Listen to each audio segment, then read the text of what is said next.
Hey, thanks for joining me. Hope you're doing well.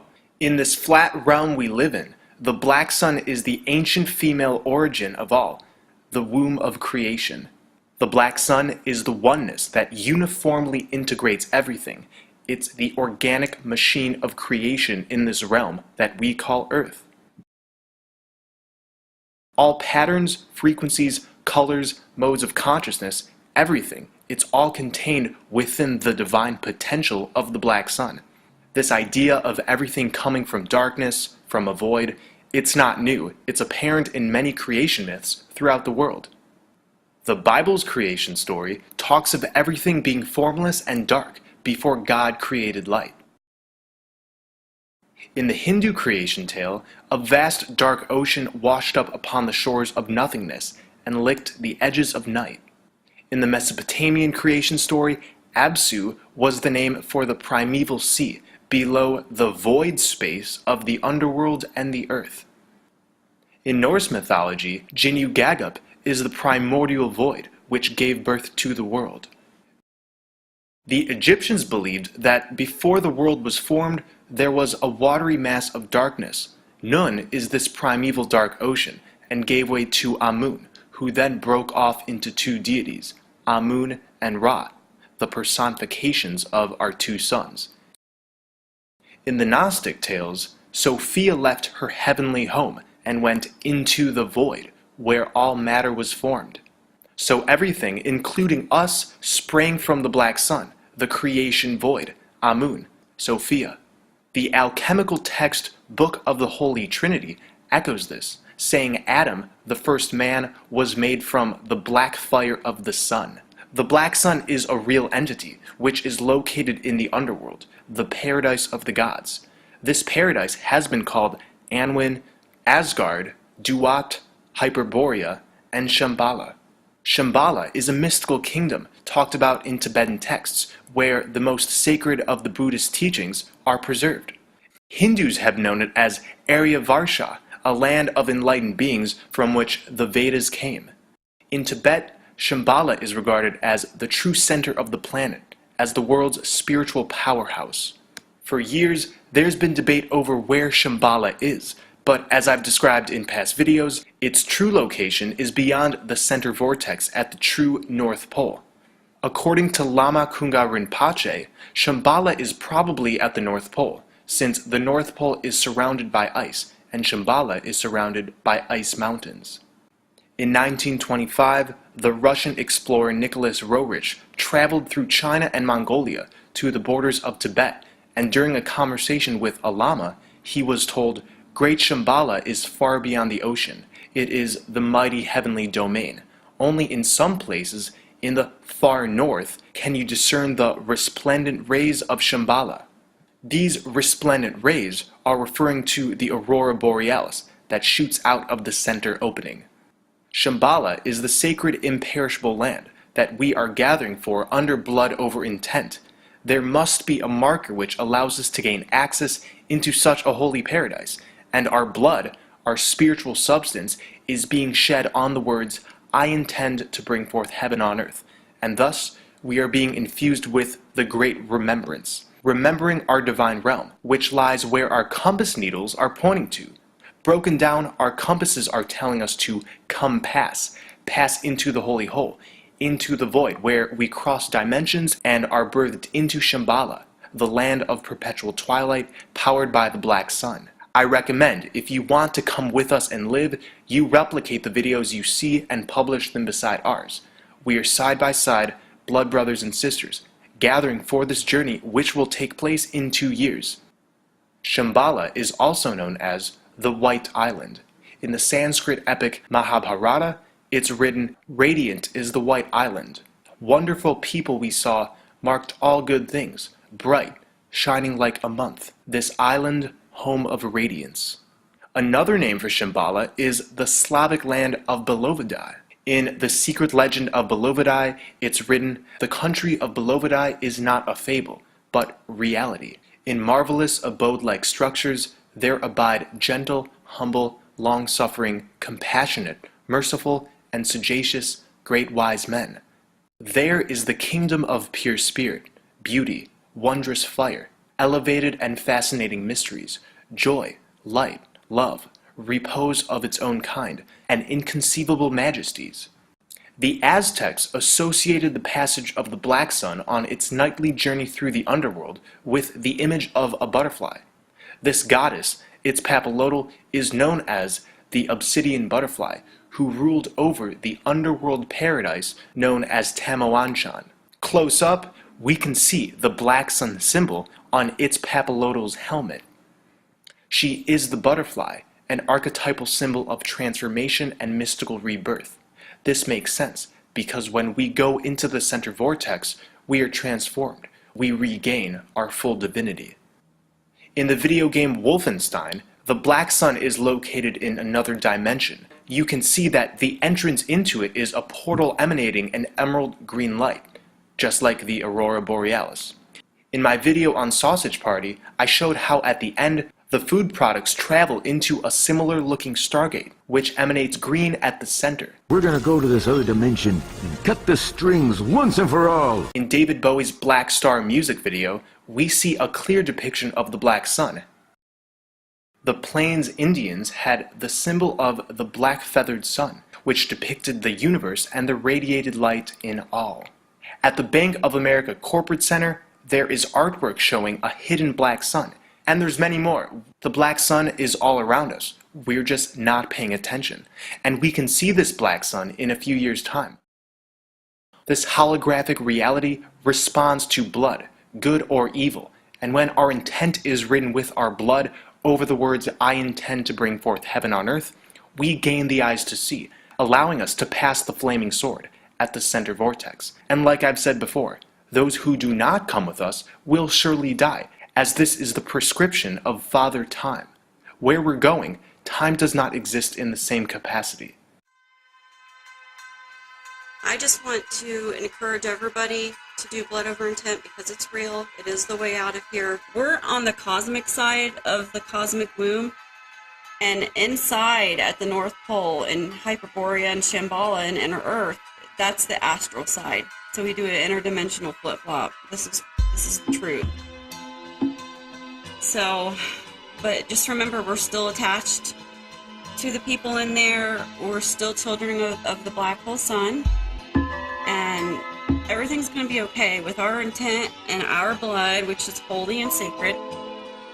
We're going to do this. I can feel the changes. I get messages all the time. I heard it back in September. I heard the words 1521 multiple currents. Well, I looked that up. That's the 0 point field. That's the birthing field at the Holy Hole. I just encourage you guys to keep at it, keep positive, love each other, and keep spreading the word about Blood Over Intent, because that is the way to our salvation. They know we're coming, and they love it. This is like a plan that's unfolding. That divine universal plan or something. They call it, I don't know, it's a great work or something like this. There's something behind all this reality that people are missing. But you could feel it. Me and Deb are going to pull this off. We're going to pull this off. It's simple. You just don't see it yet until somebody just explains it to you. When you and me go next year, we come back with video, watch everybody fucking flip out. You'll see. Millions of people will throw their blood up beside ours. Until then, let's just keep doing what we're doing. Yeah.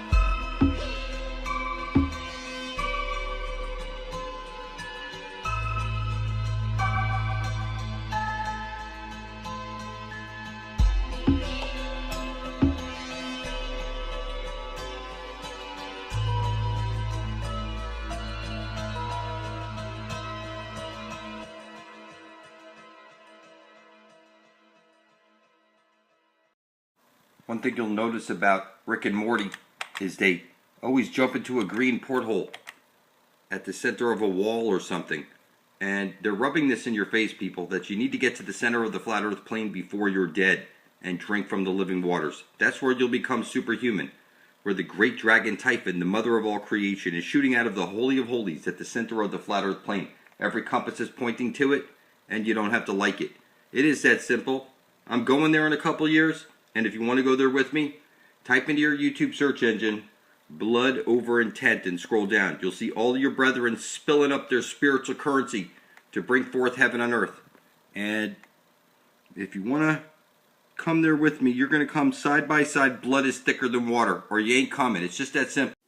So it's clear to me that the martini has the olive in there, specifically showing you the O ring, like the holy hole at the center of the flat earth plane, where Jesus the Son must place his light into the hole, or there's no aurora borealis, the green astral jet shooting out. So I prefer my martini stirred, like the swastika. I know that doesn't make me a Nazi. This is the divine womb, the mother goddess. This is where you're going to be birthed out of this world into the land of perpetual twilight. This is where you're going to drink from the living waters and become superhuman. So, people leave those silly, comments, questions. You need to catch up on reality. It's the mother goddess at the center of the dish. You will drink from her living waters and become superhuman. I will explain a lot of stuff coming up this Sunday at 1 p.m. Eastern Standard Time with the True Man Show. Make sure to catch that show, because I'm going to expose a lot of stuff. And you don't want to miss it, because we need to get to this holy hole before we're dead. You see this Jumanji. You see the green astral jet coming out of the black hole sun at the center of the flat earth plane. There is no way to fuck this up. It's sort of like Christmas. You open up your present day, your box of horrors, and every compass is pointing to the Holy Grail at the center of the flat earth plane. You bow your head in prayer to that black sun. You close your eyes, you make a wish to that black sun. You throw a coin in the wishing well for that black sun. I'm telling you, you need to get to the center of the flat earth plane where every compass points you before you're dead. I'm going there in a couple years. If you want to go there with me, type into your YouTube search engine, blood over intent. Scroll down, you'll see all of us spilling up our blood to bring forth heaven on earth. And unless your blood's beside my own, you can't come with me. I'm not taking no fucking retards with me. So you see here, writing out on a piece of paper, this brings it from your head, this idea. And then you put it on paper, bringing it from the imaginary into this physical realm. And your blood is the most powerful substance in the universe. So you spill your blood on top of it. And then you videotape this act and you publish it to YouTube. You title it Blood Over Intent. You tag it Blood Over Intent and description Blood Over Intent. And what happens is your blood ends up side by side. Blood is thicker than water. See how my needle's folded in the paper through multiple papers that I've spilt my blood over, and I'm weaving this shit into reality. You see here the Prince of Darkness speaks and you get flipped out. Look, if I don't make videos pointing at the Holy Grail, everybody will surely die. It's clear who holds the Spear of Destiny. It's clear who is the Prince of Darkness. Get over it. Place your blood up beside my own, because you need to be blood thicker than water with your brethren. You're living in hell right now and you don't have to like it. You have a double helix. You say, hell, oh, how's your health? That's Helios above your head. And everybody you know is filthy retarded. They're lost at sea and officially dead. They're necrophiliacs by legal definition, monsters. And they have no right to any land. Hey, thanks for joining me. Hope you're doing well. Vril is a natural, abundant energy that pervades all planes of existence. The Chinese refer to it as Qi, the Hindu as Prana, and the Japanese as Reiki. Albert Pike said of this force, "There is in nature one most potent force, by means whereof a single man, who could possess himself of it, and should know how to direct it, could revolutionize and change the face of the world." Helena Blavatsky of the Theosophical Society described this Vril energy as an aether stream that could be transformed into a physical force. In the book The Coming Race, Edward Bulwer Lytton explained his encounter with a race of subterranean beings who learned how to master the Vril. They used Vril to heal, to build their societies, and to keep peace among them. It helped them achieve old healthy age, bliss, and contentment. It was harnessed energy that could be used for great purposes or for malice. It can destroy like the flash of lightning, he writes, yet differently applied, it can replenish or invigorate life, heal and preserve. So important a bond between these several communities was the knowledge of Vril and the practice of its agencies. This Vril had also improved all forms of life within the society. Since the Vril light had superseded all other light-giving bodies, the colors of flower and foliage had become more brilliant, and vegetation had acquired larger growth. So everything in this underground civilization was enhanced with the power of the Vril. The Vril Society was shortly formed after the book was published. The Vril were focused not on political and monetary agendas, but on the other side, the hidden forces that power this reality. They were like the hippies of their own time. The Vril maidens did not cut their hair, because it helped harness Vril. Many other traditions and cultures have stated that long hair can help raise creative life force, which increases vitality, intuition, and tranquility. Hair is like a spiritual antenna. So this Vril energy has also been known as orgone, odic forces, and the astral light. The ancient Roman Re Cybele, meaning rolling astral light, is the same force that reigns everywhere. It is the mighty soul of the world, the vibrating substance which forms all creation. These names are talking about the divine feminine energy pouring out from the earth, the mother goddess. The aurora borealis is the physical light manifestation of this Vril energy, the astral light.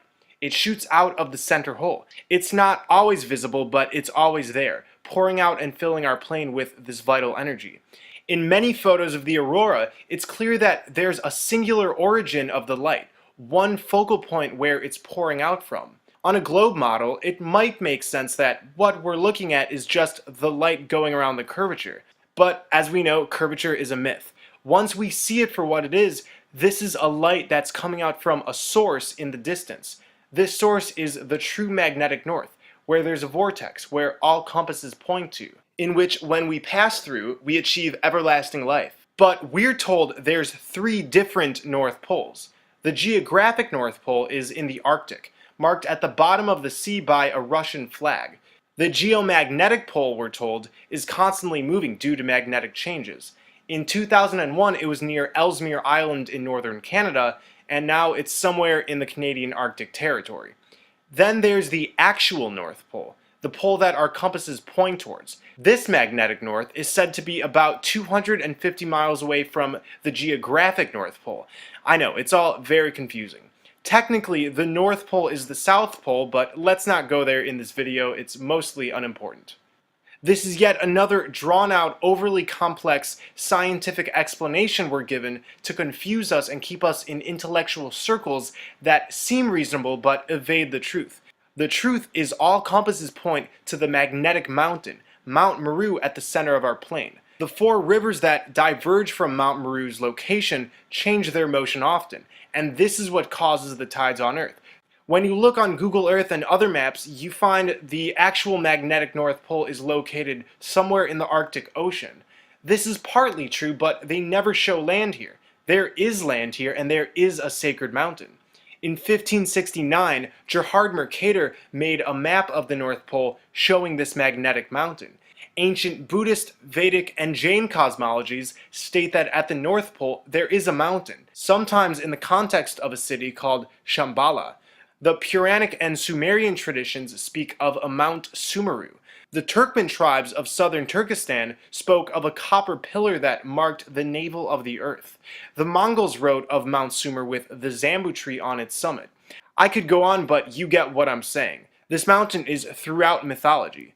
So these 3 different North Poles I mentioned earlier only exist on the premise that we live on a ball Earth that acts as a ball magnet, that has 2 opposing poles on either side because of a core made of molten metal. The Earth has only been drilled into for 12 kilometers and nothing can penetrate this distance. So where's the evidence of a core made of molten metal? The evidence has already been established. We live on a flat plane.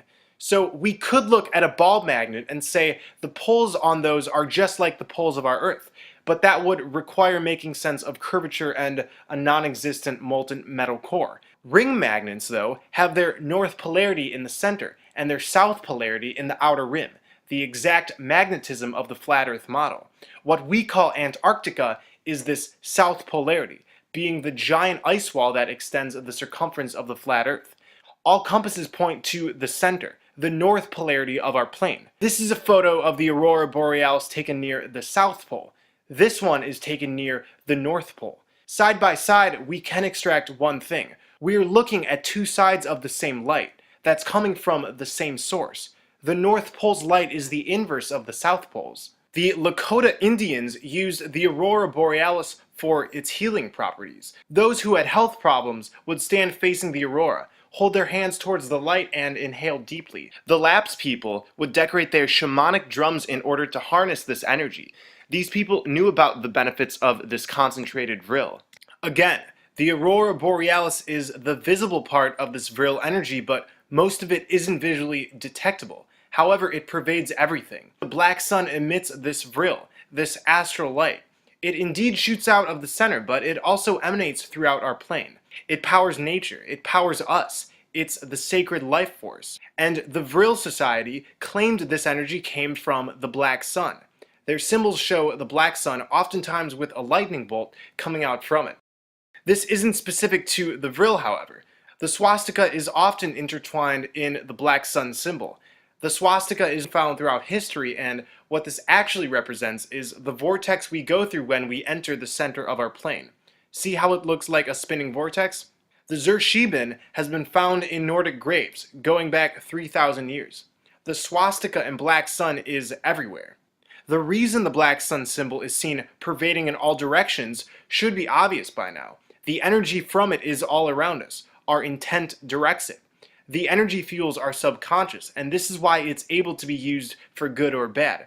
It's solely based on intent. For instance, when we direct positive energy and love towards plants, they grow faster and with more strength.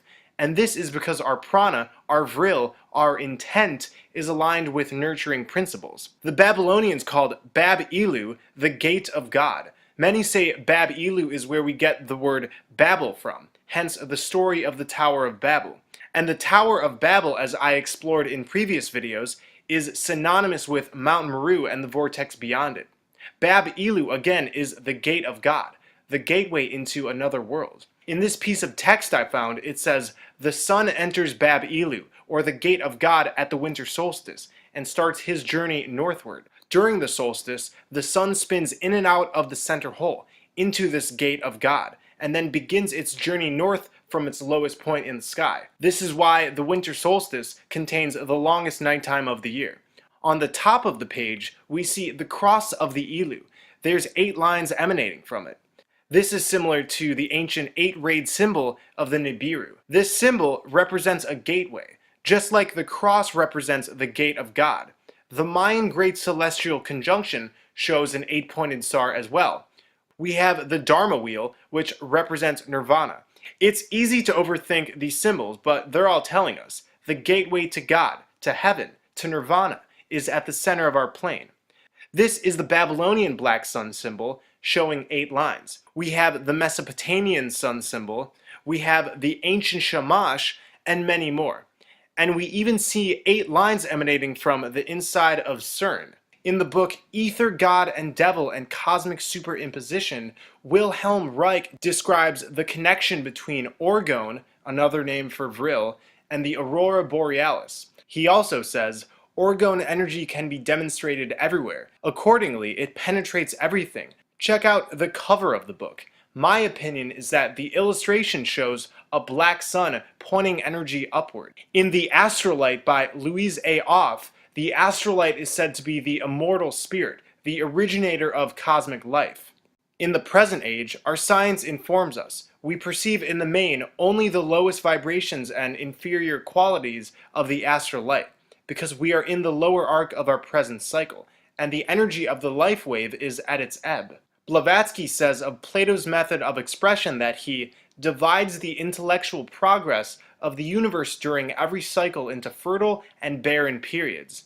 When those circulations take place in harmony with the divine spirit, our earth and everything pertaining to it enjoys a fertile period. The occult powers of plants, animals, and minerals magically sympathize with its superior natures. And the divine soul of man is in perfect intelligence with these inferior ones. Ignoring our latent inherent forces, we drift in negative submission to the lower laws of nature, suffer deprivation, want of thought, emotion, and volition, while the precious fluid, in mute anticipation, haunts our dreamless sleep and awaits the dawning of a higher consciousness.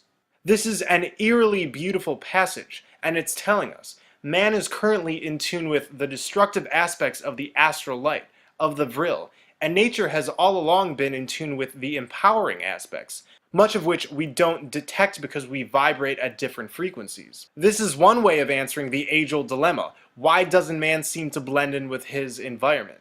We are currently on the way out of this barren cycle, and I can feel it. The age of Aquarius. These energies are on the rise, and this may be why the powers that be more than ever are trying to infiltrate our minds and hearts with as much toxicity as they can.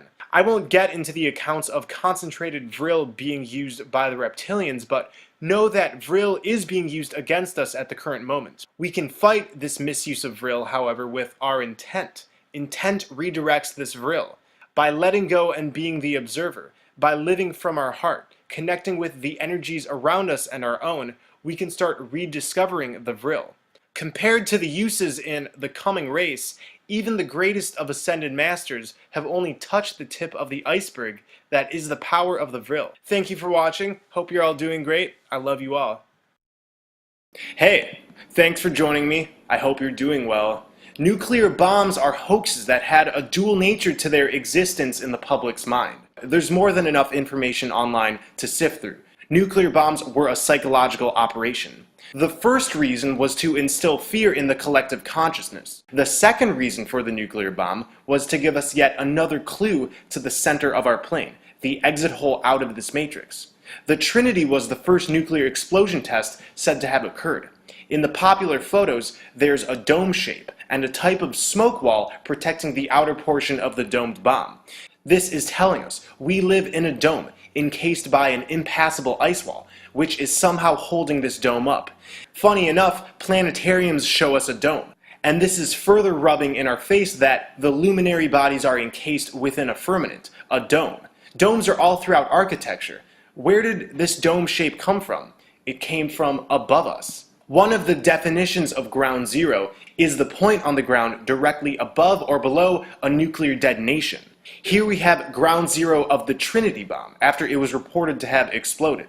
We see X marks the spot, just like in many flat Earth exit symbols, and there is a shallow crater in the center. The combination of these factors from the start were telling us with coded images. You live in a dome with an ice wall, and you must get to ground zero, to the center hole. This is new, and we're telling you that it's clear, nuclear. The name Trinity comes from the Holy Trinity.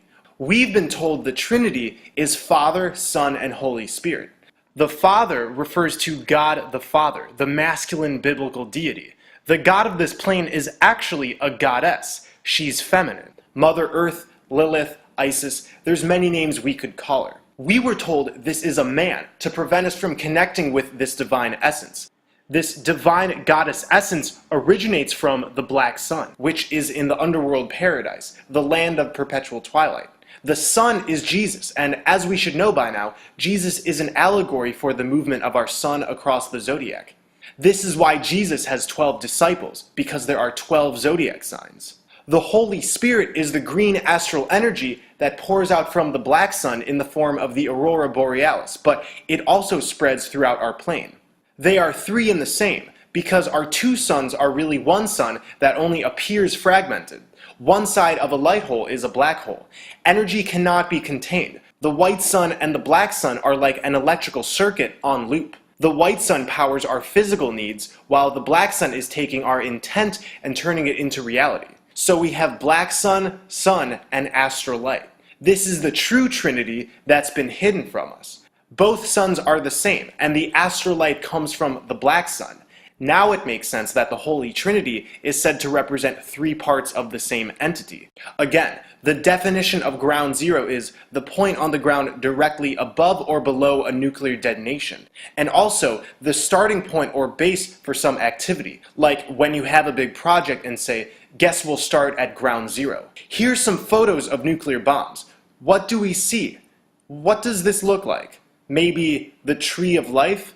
The tree of life was a giant organism that used to stand at the center of our plane. In mythology worldwide, the tree of life was said to extend its roots deep into the underworld. This is because its roots came from the center hole, up from the land of perpetual twilight. The tree of life was cut down, and now there stands a mountain which we call Mount Meru. In many depictions of the nuclear bomb, we see a main ring representing our flat plane, with the tree of life shooting out of the center. There are no coincidences here. The nuclear bomb was designed this way, and it's telling us ground zero is directly underneath Polaris at the center of our dome, where the tree of life used to stand. There is the starting point of the vortex, the wormhole that we must go through to achieve everlasting life. The Trinity bomb was said to have gone off on July 7th. Numerologically, we have the date 7-7. In Chaldean numerology, 7 rules the letters O and Z. This spells Oz. The word Oz is known to have been used by L. Frank Baum, author of The Wizard of Oz, as an abbreviation for Osiris. Osiris is the Egyptian god of the afterlife, the god of the underworld.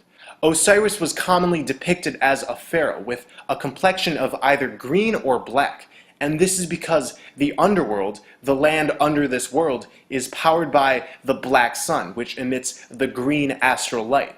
It's said that the kings of Egypt, in union with Osiris, would inherit eternal life.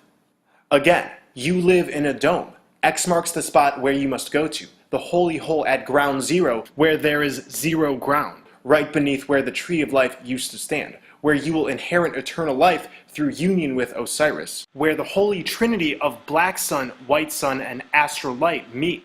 There's oftentimes a distinct golden ring on the above portion of a nuclear explosion. These golden rings are references to the fact that our flat plane has been stripped of gold, and now this gold lies high above the clouds in our atmosphere, where the enormous tree of life would have extended to.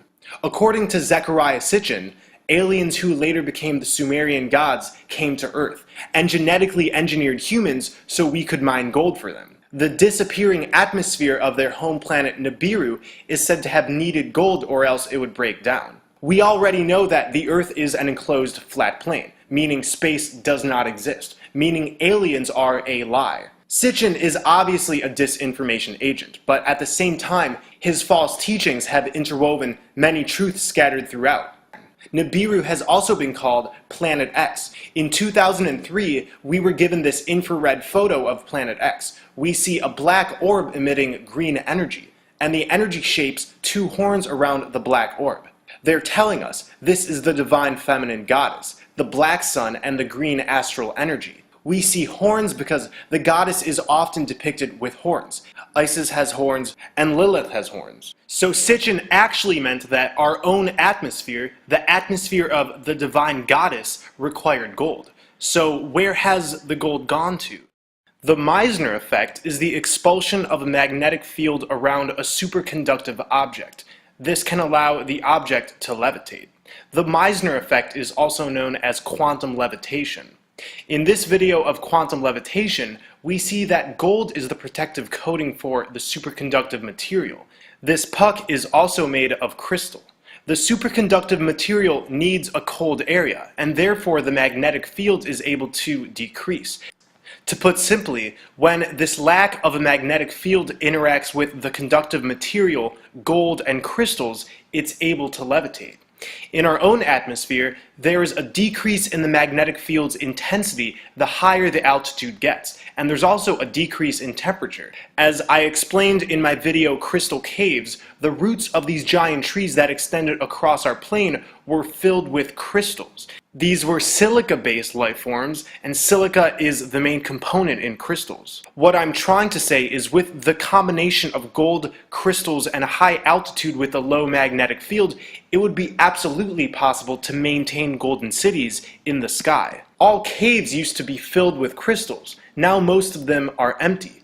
These crystals were a part of the roots of the giant silica-based trees that filled our plane, which have been cut down. And all of the gold is gone. A quick search will show you that nobody has the answer for where all the gold is. Some say it's locked in secret vaults, and the amount is always undisclosed. We've been mining gold for thousands of years, so all of this combined, that's a lot of material that none of us have ever seen. The reason is because there are beings in the sky, perhaps giants, who have used this material to use the Meissner effect to make their cities levitate high above the clouds. And this is why nuclear explosions show us golden rings high where the tree of life would have extended to. A few years ago in China, we were given photos of what the media was calling a city in the sky. The photos show golden rays in the atmosphere. This was shown to us for a reason. The yoni is a stylized representation of female genitalia, representing the goddess Shakti. Shakti is the Hindu personification of the Great Mother. Shakti has assumed different roles throughout history, including Kali, Durga, and Sati. On the yoni, we see 3 rectangular levels surrounding a middle square, representative of the cosmic womb. In Hindu philosophy, yoni is the origin of life. From Central America, we have the Hunab Ku symbol. It symbolizes the source, the womb of creation. The Hunab Ku represented the gateway to new forms of consciousness. The Hunab Ku symbol is oftentimes called the galactic butterfly. The Mayan god Itzpapalotl is a representation of our black sun and is also represented by a butterfly. This is because the black sun transforms our intent into reality, just like how butterflies are transformed from caterpillars.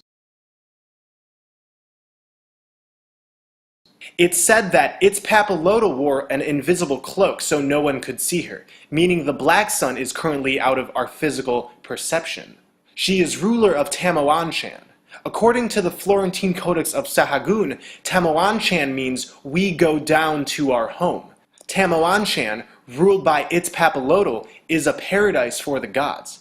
This paradise being down, home of the gods, Itzpapalotl being the transformative butterfly, this is all talking about the paradise beneath our feet, where the physical black sun resides, through the cosmic womb, the hole at the center of our plane. Like the name Tamuanchan means, we go down to our home.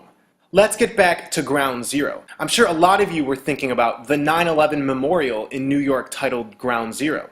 At the memorial, we have 2 black cube fountains. The water in both are falling into a center abyss. NASA shows us a hexagon on Saturn. And like I've said in previous videos, we're inside of Saturn right now. The Star of David is representative of this hexagon, and it's everywhere around us in various forms. The cube turned on an angle is seen within the hexagon. We're inside of the hexagon, inside of the cube right now. The Saturn hexagon, which is also a cube, is the instrumental location of this reality's projection. And because we live inside of the projection, you could say we're inside of the cube. Ground Zero not only is a black cube, but is very similar to the yoni, the womb of creation. This monument is telling us the same story. Go to the center. Ground Zero, as the Trinity bomb already established, is right below where the Tree of Life used to stand, in the center of our plane. Through this opening is where those of us with original bodies will leave the cube. This matrix is the hexagon, which is the cube. Ground Zero is like the inverse of the Kaaba at Mecca. So while the Kaaba represents staying in the cube, Ground Zero represents leaving the cube, through the womb of creation. Here are the coordinates of the Ground Zero monument. Reduced once, we get the numbers 21 and 7. Both of these numbers divide evenly by 7, so we get 3. 3 is the Trinity. 7 is Oz, the land of Osiris. And to enter this land, we must go where there is zero ground, the holy opening. The mythical paradise of Hyperborea is through this opening. Hyper means beyond, and Borea refers to the aurora borealis that shoots out of the center. Hyperborea is beyond this green astral light. The Greek poet Pindar represented Hyperborea as a world of utter perfection. Never the muse is absent from their ways. Lyres clash and flutes cry, and everywhere maiden choruses whirling. Neither disease nor bitter old age is mixed in their sacred blood. Far from labor and battle they live. Hyperborea is where we're headed to. We've been gathering for this journey using blood over intent. We're all side by side on the internet, spilling our blood to bring forth heaven on earth for the benefit of all. Our blood is spiritual currency. The goddess of this world responds to blood. We've been taught that anything involving the shedding of blood is an evil act, but this has been placed in our heads so we never discover that blood is the spiritual currency which this simulation responds to. The elite pay their evil intents with our blood. That's what war is. Mass blood magic to help their intents come alive. We're doing the same with our divine intent. The green astral light can be seen as divine data showering down on us. It's the vehicle for the Black Sun's powers. This is why there is such thing as the collective consciousness. This vril is surrounding us and showering down on us every moment, like the green data raining down in the Matrix. This astral energy is the data stream coming from the Black Sun, powered by our intent. In David Bowie's last album, the main single was titled Black Star. The music video shows a black sun emitting green energy. I was actually pretty blown away by this. The main mantra of the lyrics is, "In the villa of Ormond stands a solitary candle, in the center of it all." Ormond in Swedish and Norse means serpent. The serpent is the reason that we as humans were said to have left the Garden of Eden. The serpent is synonymous with Satan, who is said to run this world. It's obviously an allegory, but the story is telling us that we used to live in a paradise through the center of our plane. And after being stuck on this side of the plane for many incarnations, we live in a matrix run by satanic principles. We're in the Villa of Ormond right now. This solitary candle is the astral light. It's in the center of it all. Bowie is trying to tell us with this video and cryptic lyrics that at the center of our plane is the exit out of this matrix. We are in the Villa of Ormond right now. Through the exit hole is the land of perpetual twilight. When we leave this place, we will actually see the Black Sun looking pretty much identical to what Bowie's video has presented. The single's artwork shows an indentation at the center of a grid. Like I've said in previous videos, there's a grid placed on this plane. Right now, we are on the grid, on the checkerboard. Through the center is the way out of the grid. Bowie's message is clear. When we go through this vortex, up becomes down. In Black Star, Bowie says, "We were born upside down, born the wrong way round." In Pirates of the Caribbean at World's End, this concept of being upside down is apparent. The pirates are trapped in Davy Jones's locker, which is the land of the dead. Jack Sparrow deciphers a clue on a map, realizing his ship must be capsized to return to the living world.